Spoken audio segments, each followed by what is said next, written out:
오늘 함께 읽었던 말씀은 신명기서입니다. 모세가 가나안을 눈앞에 두고 이스라엘 백성들에게 유별 설교를 한 그러한 내용입니다.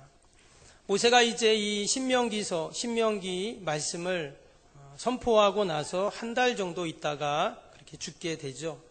그래서 이 신명기서는 너무나도 귀한 말씀이고, 과연 모세가 그 인생의 마지막 순간에 어떠한 이야기, 하나님의 말씀을 전했는가, 너무나 귀한 말씀입니다. 신명기서는 한문으로 이렇게 풀이해 보면 계명을 자세히 또는 다시 설명해 주는 책이라는 뜻입니다. 영어로는 디우테로노미라고 하는데요, 제2의 율법 또는 율법의 복사, 이런 뜻입니다. 그래서 이스라엘 백성들이 이제 가나안을 눈앞에 두고 누구보다도 광야에서 하나님이 베푸셨던 은혜와 역사를 경험했던 그들에게 이미 수없이 하나님의 말씀을 전했지만 또다시 반드시 꼭 기억해야 할 그 하나님의 말씀을 전하고 있는 것입니다. 그래서 이 32장에서 이제 모세가 마지막 설교를 하고 33장에서는 이스라엘 각 지파들에게 축복 기도를 합니다. 마지막 34장에서 이제 모세는 죽게 되죠. 과연 모세가 그 마지막 죽음의 순간에 어떤 하나님의 말씀을 이야기했는가? 오늘 설교의 제목처럼 그는 보호하시는 하나님에 대한 이야기를 하고 있습니다. 여러분, 하나님이 우리를 보호해 주신다는, 우리가 보호받아야 할 그러한 상황이다라는 것을 이야기합니다. 지금 이스라엘 백성들은 광야에 있습니다. 그리고 지난 40년 동안 그들은 광야를 지나왔습니다. 광야라는 것은 여러분, 나무 한 그루 없는 곳이 광야입니다. 만약에 우리로 친다면 지금 산이나 들에 있는 나무들을 다 베버리면 그것이 바로 광야입니다. 광야는 농작물을 경작할 수도 없습니다. 황무하고 메마르고 물도 없고 길도 없고, 또 밤에는 들짐승들이 돌아다니고 낮에는 독성이 강한 그런 해충들이 숨어 있다가 지나가는 사람들, 짐승들을 물어 죽이는 곳이 광야입니다. 또 많은 도적들이 광야에 숨어서 여행객들을 위험에 빠뜨리기도 합니다. 광야는 낮에는 더워가지고요, 무려 40도, 심지어는 50도까지 올라가기도 합니다. 근데 또 밤에는 반면에 기온이 뚝 떨어져가지고 영하 10도까지 내려가기도 합니다. 한마디로 사람이 살기에는 최악의 환경이 광야이죠. 근데 이런 척박한 환경 속에서 이스라엘 백성들이 무려 40년을 살았습니다. 여러분, 때때로 우리의 인생도 이러한 광야 같은 때가 있습니다. 그래서 우리의 인생 자체를 마치 광야로 비유할 때가 많이 있죠. 왜냐하면 사람은 태어나면서부터 죽는 그 순간까지 우리는 늘 위험에 노출되어 있습니다. 질병이 우리를 공격할 때가 있습니다. 고독이 우리를 공격하고, 때로는 죄의 바이러스들이 우리를 공격합니다. 사단마귀는 우는 사자같이 우리를 노리고 있습니다. 때문에 우리가 누군가의 도움이 없고 또 누군가의 보호가 없으면 우리는 살 수가 없습니다. 그래서 아기들은 부모의 도움을 받아야 되고, 또 우리는 점점 학교에 가서, 또 직장에서, 지역에서, 또 나라에, 가정에 우리는 도움을 받으면서 보호 가운데 우리는 지금까지 살아 있습니다. 어느 누구도 보호를 받지 않고 사는 사람은 한 사람도 없습니다. 그러나 우리의 인생길에서, 광야 같은 인생길에서 우리가 과연 진정한 도움은 누구에게 오는가? 오직 여호와 하나님께 오는 줄로 믿습니다. 그래서 하나님은 광야에서 우리를 만나주시는 하나님이십니다. 오늘 10절 말씀을 다시 한번 보시면 10절입니다. 여호와께서 그를 황무지에서 짐승이 부르짖는 광야에서 만나시고 호위하시며 보호하시며 자기의 눈동자같이 지키셨도다. 하나님께서 이스라엘 백성들을 지난 40년 동안 특별하게 만나주셨습니다. 밤에는 불기둥으로 그들을 만나주시고, 낮에는 구름 기둥으로 그들을 만나주시고, 때로는 반석에서 생수가 나오게 하셔서 그를 만나주시고, 또 하나님은 말씀으로 그들을 만나주셨습니다. 앞에서 광야에 대한 말씀을 드렸지만 결코 광야는 사람이 살 수 없는 그런 곳입니다. 그런데 지난 40년 동안 하나님이 그들을 만나주시고 지켜주셨기에 무사히 살아올 수 있었던 것이죠. 여러분, 야곱이 형 에서를 피해 집에서 도망쳐 나왔습니다. 장자권을 차지하려고 하는 그러한 일들 때문에 그는 졸지에 집에서 도망쳐 나와 광야길에 들어서게 되었습니다. 이전에는 집에서 어머니가 해주는 밥을 먹으면서 도움을 받고 보호함을 받으면서 그는 아무런 부족함 없이 살았습니다. 그런데 이제 그는 도망자가 되었고 그는 외톨이가 되었습니다. 마치 그의 환경이 광야인 것처럼 그의 마음도 그는 광야였고 고독하고 쓸쓸하고 처량한 신세가 되었습니다. 앞으로 인생을 어떻게 살아야 할까? 또 보이지 않는 내일에 대한 근심과 걱정으로 그는 광야길을 가게 되었습니다. 근데 창세기 28장에 보면 그 광야 베델에서 그는 하나님을 만나게, 더 정확히 말하면 그 광야에서 하나님이 그를 만나주셨죠. 그는 홀로 밤에 돌을 베고 잠을 자다가 그 꿈에 하나님을 만나게 됩니다.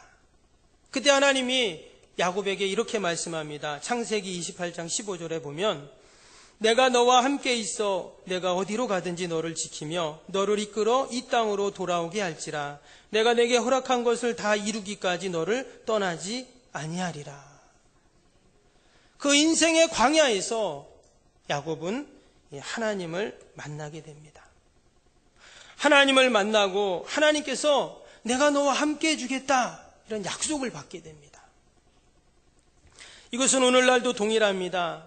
하나님께서는 하나님의 택한 자녀들에게 그 광야 같은 길을 걷는 그들을 보시고 찾아오셔서 그를 만나주시는 하나님이신 줄로 믿습니다. 광야에서 외롭고 또한 고독하고 고통스러워하는 그 모습을 그냥 보고 계시는 것이 아니라 그 광야에 있는 우리들을 찾아오세요. 그래서 때로는 내가 광야길을 걷는다는 것이 복이 될 때가 있습니다. 무슨 말이냐면 내가 그 광야에 있을 때 하나님을 만날 수 있기 때문이죠. 여러분, 야곱이 집에 있을 때는 부모의 도움을 받고 부모의 보호함을 받을 때는 하나님을 인격적으로 만나지 못합니다. 그런데 그가 광야에 있을 때 하나님을 깊이 만나는 것을 볼 때 때로는 광야가 힘들고 어렵지만 영적으로는 축복의 기회가 됨을 우리는 꼭 기억해야 할 줄로 믿습니다. 또 하나님을 만난 사람들을 보면 하나같이 그들은 다 인생의 광야길을 걸었다 하는 간증들을 하게 됩니다.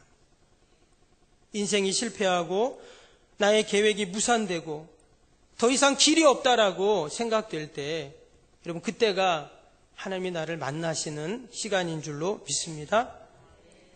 그래서 혹이나 내가 지금 광야길을 걷고 있다면 여러분 그런 분들은 하나님이 꼭 나를 만나 주실 줄로 믿습니다. 그럼 왜 하나님이 광야에서 나를 만나 주실까요?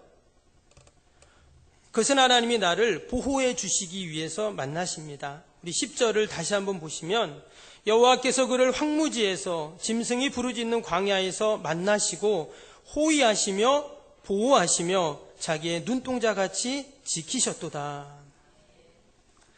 지금 하나님이 광야에 있는 이스라엘 백성들을 만나주셨습니다.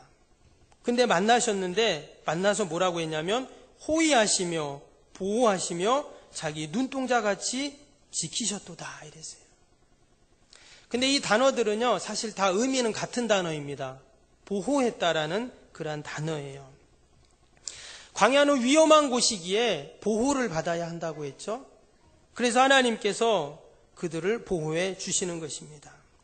광야가 어떤 곳인지를 누구보다도 잘 알고 계셨던 하나님은 그들을 그냥 내버려 두지 않으시고 완벽하게 철통같이 그들을 보호하시겠다고 말씀하고 계십니다. 오늘 말씀해 보니까 어떻게 그들을 보호하신다고 했냐면 호의해 주신다 이랬어요. 호의하시며 그랬어요. 여기서 호의한다는 단어는 원어를 보면 사바부라는 단어로 되어 있습니다. 이 뜻이 뭐냐면 빙빙 주위를 돌면서 둘러싸면서 애워싸다 이런 뜻이 담겨 있어요. 마치 우리가 TV 사극을 보면 그 호위 무사들이 주군을 가운데 두고 삥 둘러서서 이렇게 보호하는 것을 보게 됩니다. 근데 마치 하나님께서 우리를 그렇게 보호하신다는 거예요. 우리를 삥 둘러서 우리를 철저하게 호위해 주신다라는 거예요. 우리 눈에는 보이지 않지만 하나님께서 그렇게 나를 호위하시고 보호해 주십니다. 시편 5편 12절에 보면 여호와여 주는 의인에게 복을 주시고 방패로 함과 같이 은혜로 저를 호위하시는도다. 하나님이 방패가 되셔서 우리를 다 호위해 주신다는 거예요. 여러분, 하나님이 나의 방패가 되시는 줄 믿습니다. 여러분, 방패가 뭡니까? 방패는 적의 불화살로부터, 적의 창과 칼로부터 나를 다 막아주는 게 방패예요. 그러면 여러분, 나는 방패 뒤에 있잖아요. 그러면 방패는 어떻습니까? 적이 쏘는 화살을 방패가 막는 거예요. 적이 던지는 칼에 방패가 맞는 것입니다. 적이 휘두르는 칼에 방패는 만신창이가 되는 거예요. 마치 하나님이 방패가 되셔서 나를 위해 대신 다 불화살을 맞으시고, 나를 위해 대신 창을 맞으시고, 나를 위해 대신 칼에 맞으신다는 말씀이죠. 이렇게 하나님이 우리를 호위해 주신다라는 말씀입니다. 지난 금요 기도회 때 열왕기하 6장에 나오는 말씀을 같이 나눴습니다. 엘리사 선지자 시대 때 이스라엘과 아람 나라가 늘 전쟁을 했는데, 전쟁을 하면 늘 이스라엘이 승리를 합니다. 그래서 도대체 이게 어떻게 된가 봤더니 이스라엘의 엘리사라는 선지자가 있는데, 이 선지자는 아람의 모든 전략과 또 모든 전쟁의 내용들을 다 알고 이스라엘 군대에게 다 얘기를 해주는 거예요. 아람의 왕이 그것을 알고는 전쟁은 고사하고 당장 그 엘리사 선지자를 잡아오라고 합니다. 그래서 많은 군대와 병거를 그 엘리사 선지자가 있는 도단성으로 보내게 되죠. 그래서 아침이 되어서 엘리사의 사환이 밖에 나가 보니까 그 도단성을 그 아람의 군대가 빙 둘러쌌습니다. 놀래가지고 엘리사에게 와서 주인님 큰일 났습니다. 지금 아람 군대가 우리의 성을 다 둘러쌌습니다. 어떻게 합니까? 그랬더니 엘리사 선지자가 걱정하지 말라고, 두려워하지 말라고 하면서 뭐라고 말했냐면 열왕기하 6장 17절에 여호와여 원하건대 그의 눈을 열어 보게 하옵소서. 여호와께서 그 청년의 눈을 여심해 그가 보니 불말과 불병거가 산에 가득하여 엘리사를 둘렀더라.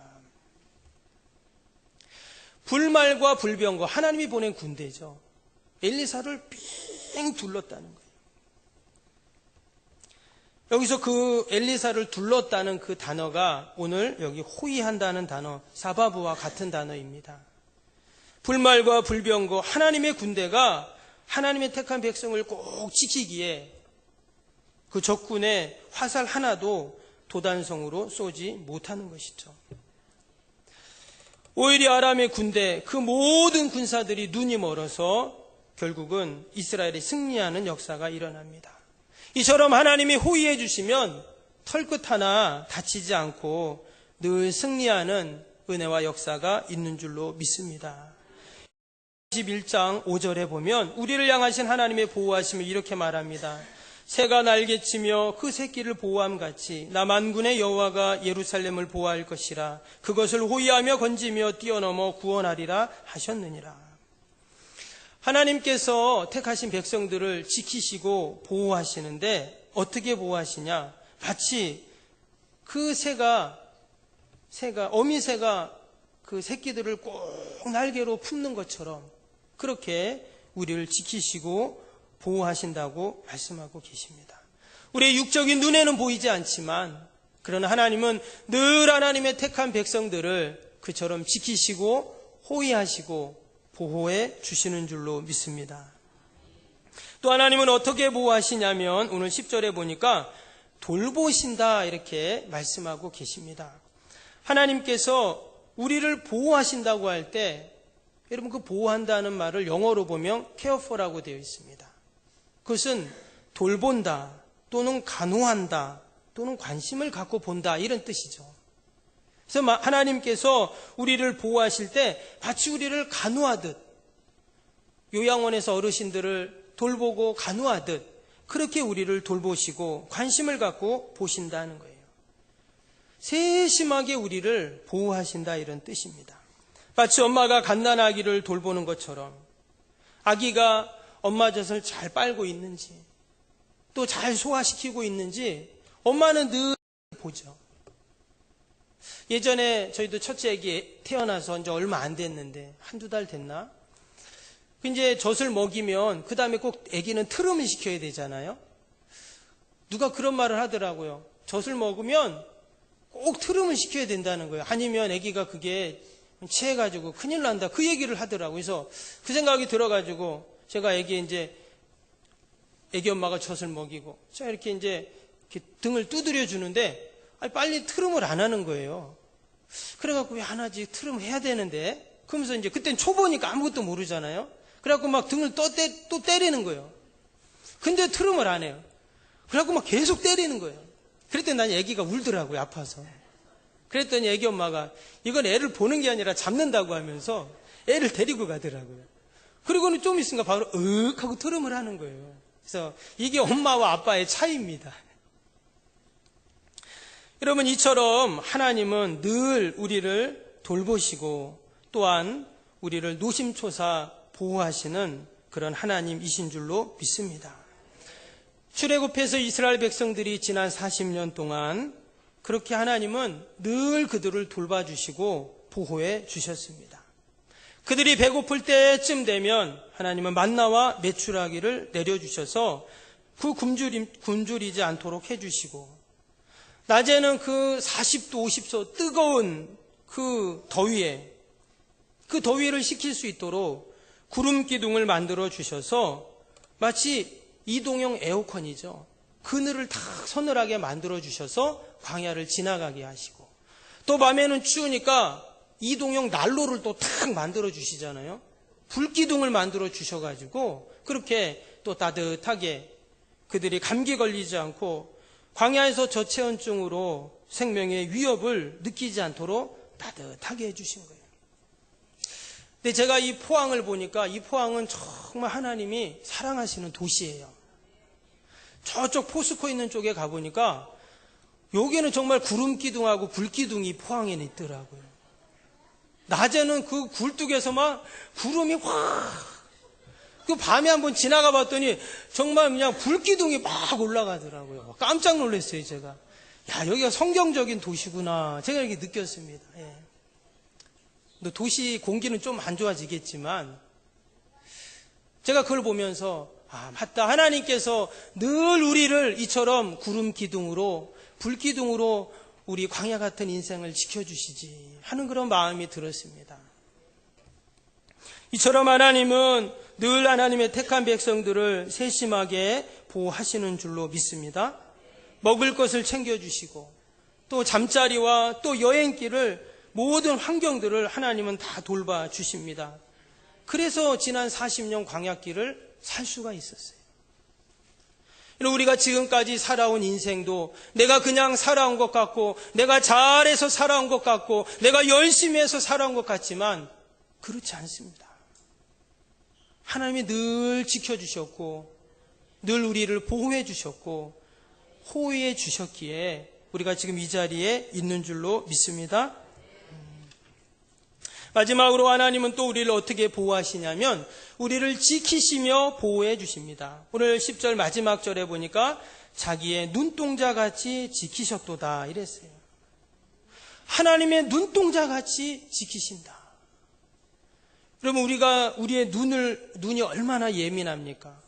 눈에 조금만 티만 들어가도요, 막 견딜 수 없어요. 막 비벼야 됩니다. 그런데 마치 하나님께서 나의 눈동자가 아니라 하나님의 눈동자 같이 우리를 지켜주신다 그랬어요. 여러분, 하나님의 눈동자를 침범할 자가 있을까요? 없죠. 근데 마치 하나님께서 그처럼 우리를 완벽하고 철저하게 지켜주신다라고 말씀합니다. 여기서 지켜주신다는 단어는 나차르라는 단어입니다. 지키다, 보호하다, 망을 보다, 경계하다 이런 뜻이에요. 마치 보초를 딱 서서 적들이 오는지 안 오는지를 군인들이 딱 망을 보잖아요. 저쪽에 가보니까 그 해병대 군인들이 있더라고요. 그렇게 이렇게 보초를 쓰던데 지나가다가 잠깐 봤는데, 여러분, 만약에 일반인들이 그 앞으로 가면 어떻게 할까요? 바로 총부리를 들이댈 겁니다. 마치 하나님께서 우리를 그렇게 망을 보듯 보초를 서듯 경계하면서 우리를 보호해 주신다는 거예요. 그 누구도 우리를 공격하지 못하도록 하나님께서 완벽하게 우리를 보호해 주신다는 그러한 말씀입니다. 시편 121편 3절에 보면 여호와께서 너를 실족하지 아니하게 하시며 너를 지키시는 이가 졸지. 하나님이 우리를 어떻게 지켜주시냐면 졸지도 않고 주무시지도 않고 지켜주신다. 여러분, 하나님은 졸지 않고 주무시지 않는 분이세요. 근데 왜 이런 표현을 썼을까요? 그만큼 내가 너희들을 지켜주는 것을 좀 알아달라는 거예요. 사도행전에 보면 복음을 전했던 바울이 유대인들에게 체포되는 장면이 나옵니다. 근데 바울에게는 로마 시민권이 있었기 때문에 유대인들에게 체포가 되어도 그는 로마 법정에 서야 했습니다. 마치 지금으로 치면 미국의 시민권을 가지고 있는 자가 우리나라에서 어떤 잘못을 하면 우리나라에서 재판을 받는 게 아니라 미국으로 소환이 돼서 거기서 재판받는 것처럼 바울도 그랬어요. 바울도 로마의 그 황제 앞에 가서 재판을 받게 되었습니다. 당시 유대교인들은 원래 유대교였던 그 바울이 기독교로 개종을 해서 그렇게 복음을 전하는 것을 그들은 보고 있지 않았어요. 그래서 계략을 짜고 어떻게 하면 바울을 죽일까 했습니다. 사도행전 23장 12절 13절에 보면 날이 새매 유대인들이 당을 지어 맹세하되 바울을 죽이기 전에는 먹지도 아니하고 마시지도 아니겠다고 하고 이같이 동맹한 자가 40여 명이었더라. 요즘식으로 하면 마치 바울을 죽이려고 테러 집단이 조성이 된 거예요. 40명이. 그래서 바울을 죽이려는 음모를 가지고 아무튼 바울을 죽이려고 했어요. 그래서 그를 보호하시니까 바울의 머리털 하나도 건들 수가 없었어요. 하나님은 바울을 눈동자같이 그를 보호해 주시고 마치 바울을 보초를 서면서 그를 보호해 주시고, 그래서 그 로마의 황제 앞에까지 군인들의 호의를 받으면서 무사히 그가 바라고 원하던 로마까지 무사히 그는 가게 됩니다. 이처럼 하나님은 늘 우리를 지켜주시고 보호하시는 하나님이신 줄로 믿습니다. 이사야 43장 2절에 보면 내가 물 가운데로 지날 때에 너를 내가 함께할 것이라. 강을 건널 때에 물이 너를 칠무치 못할 것이며 내가 불 가운데를 행할 때에 타지도 아니할 것이요 불꽃이 너를 사르지도 못하리라. 하나님이 얼마나 우리를 꼭 지켜주시냐면 물이 막 넘쳐도 물 가운데 침몰되지 않고 불 속을 지나가도 타지 않는 그런 하나님의 보호하심과 지키심이 있다고 약속하셨습니다. 그런데 사실 이런 하나님의 보호하심은요, 소극적인 보호하심입니다.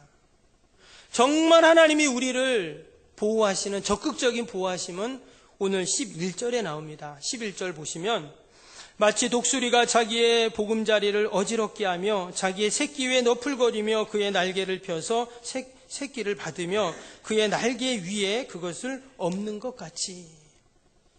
이게 지금 무슨 말씀이냐면 어느 날 어미 독수리가 아침 일찍 일어나서 고온히 자고 있는 그 새끼들을 깨우기 시작합니다. 막 이불도 걷어차고 자리도 막 어지럽힙니다. 그 어미가 큰 날개를 막 휘저으면서, 여러분 독수리는요, 큰 독수리는 날개를 딱 피면 3m랍니다. 어마어마하죠. 근데 그 독수리가 그 날개짓을 하면 어떨까요? 새끼들은 정신을 못 차리겠죠. 그리고는 그 나무 꼭대기에서, 그 둥지에서 새끼들 한 마리씩 밑으로 떨어뜨립니다. 그러면 새끼들은 놔주겠다고 퍼덕이겠죠. 그러나 아직 날개에 힘이 없기 때문에 그들은 저 밑으로 땅으로 곤두박질을 칩니다. 그러나 땅바닥에 떨어지려는 순간 어디선가 그 어미 독수리가 나타나서 그 새끼를 받아가지고 그 어미의 등 위에 다시 업고는 둥지로 올라갑니다. 그리고는 또다시 둥지를 어지럽혀서 그 새끼들을 또 떨어뜨리죠. 그러면 새끼는 또 나 죽는다고 떨어지다가 또 어미가 와서 딱 물어가지고 등에 업어가지고 또 등에 올려놓고. 여러분 몇 번 이렇게 되풀이를 하다 보면 새끼들은 어떤 생각을 할까요? 우리 엄마가 우리를 훈련시키는구나. 우리의 날개가 힘이 없으니까 날개짓을 해서 힘이 생기라고 우리를 훈련시키는구나 라고 생각을 할 것입니다. 그때서야 엄마 독수리, 아빠 독수리의 마음을 알게 되는 것이죠. 그리고는 더 이상 어미가 자기를 밑으로 떨어뜨려도 두려워하지 않죠.